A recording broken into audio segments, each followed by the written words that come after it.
We are back here. Now we see the full lineup of our Nini machine.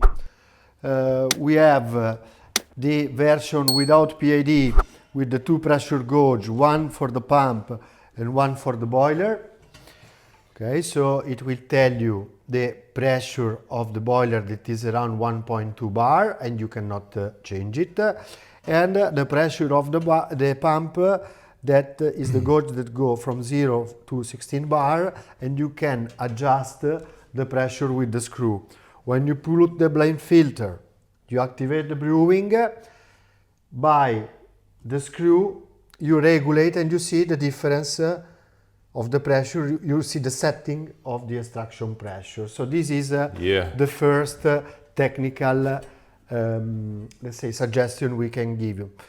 You have less or plus, everything is described in the instruction manual, but by acting on plus or less,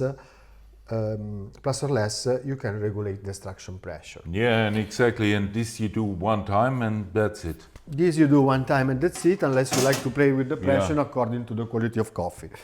This you have the two button because it's the volumetric version of the machine. Here the programming is you keep pressed the right button for a few seconds, the light start to blink.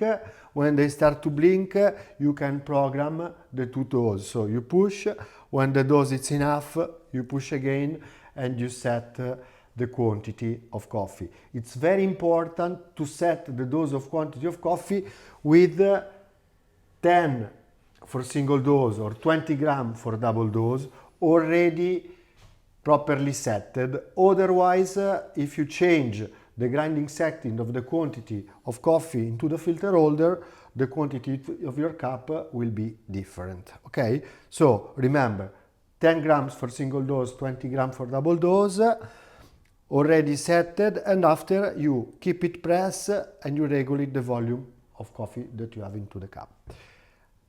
This version is the push button version, so just on off, you regulate the quantity of coffee by switching on and switching off the brewing manually.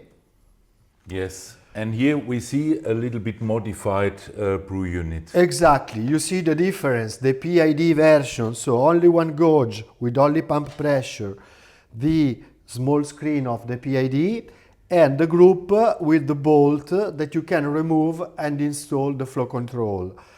Now we will switch on one of these machines and after we will install the flow control. So, final version, volumetric version with PID. Okay, now we switch on the machine. We see the software version of the machine. Okay. In this case, the PID is on, but by pressing on the plus button, you can switch it off. Usually when you receive it from the company, it's off, and you have to switch it on. Okay? By pushing on the plus button, you can switch it on, and you will see the temperature. In this case, we have preheated the machine. This machine from 0 to 30 Celsius degree will not show any temperature. Will start to show the temperature when it reaches 30 degree.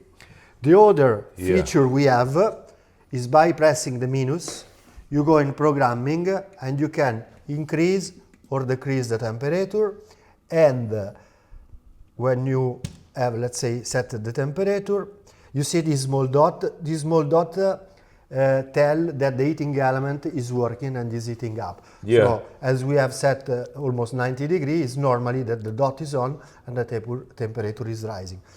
If I press twice this button, I can choose if I want to have the temperature in Celsius or in Fahrenheit. In this case, we are in Europe and we use Celsius degree. Yeah, exactly. So how fast is the heating up?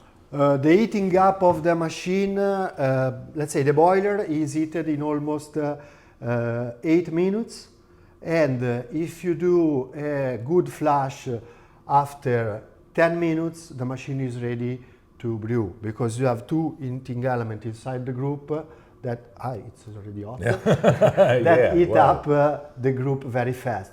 So this machine is one of the fastest espresso coffee machine to be ready if you consider coffee machine with the boiler, so without the thermoblock. And we believe this is really an advantage. The mass of brass that you have to heat is less compared to some different group, and this is why it's so fast to heat up. Yeah. Now we will see how to install the flow control on the cold group without burning our hand. Yeah, This that's important. is an operation to perform always with the group cold. And as I told you, we have to unscrew the upper bolt, remove this screw and put the gauge. Yeah. Okay, thank you, Marcus. Okay, here we have our flow control kit, where we normally give a pressure gauge to be installed, And the two gasket, gaskets of course. to avoid to lose water from the group, and okay, we start to open.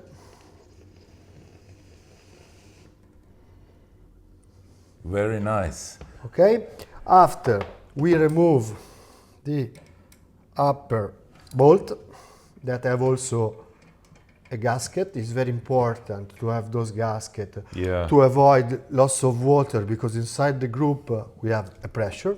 Exactly, and that's a Teflon gasket, so don't lose it. Exactly. In any case, with the flow control kit, we have one filter, one jet that, as I told you before, is used to reduce and increase the pressure, so to close this hole and reduce and increase the pressure by turning. Okay. In the group, normally there is no jet, because we already have a jet behind the solenoid valve. It's not like the E61 machine. We do not have any thermosyphonic, but we have to put this specific jet to work with the flow control. Yeah, and so that's really good when you have a little bit of tools. Yes. Then your handling is much more easy. Okay. Cool. Do not tight Not a too lot, much. not too much. Now we have our jet inside the group. We take the tap with the lever, and we have to pay attention to have installed the gasket, the Teflon gasket. If it's not installed or not tightened properly, then you will see it when the machine is heated up that water flows Then some out. drop of water, you just have to Yeah. tight a little bit more. Even here you do not have to tight very strong, because the Teflon gasket normally hold the pressure. As you can see, this is the regulation of the Cool. flow. Okay? Like this is closed, like this it's totally open. After that, in this case, we supply standard a manometer. We have two gaskets because if we want to put the manometer, we can screw it by hand.